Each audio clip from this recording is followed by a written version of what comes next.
আমরা সবিনয় জানাচ্ছি যে আমাদের একটি সামাজিক সাংস্কৃতিক সংগঠন জাগ্রত জুলাই আজকে রাজপথে এসে দাঁড়িয়েছে। দুঃখের বিষয় হলো আমাদের আজকে রাজপথে দাঁড়ানোর কথা ছিল না।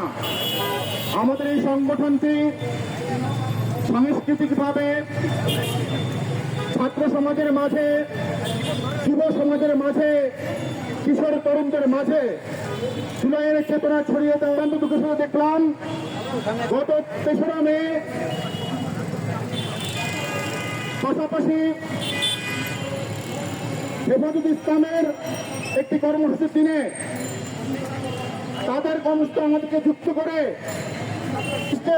প্রতিশ্রুতি স্থাপন করেছে। আপনারা দেখতে পাচ্ছেন।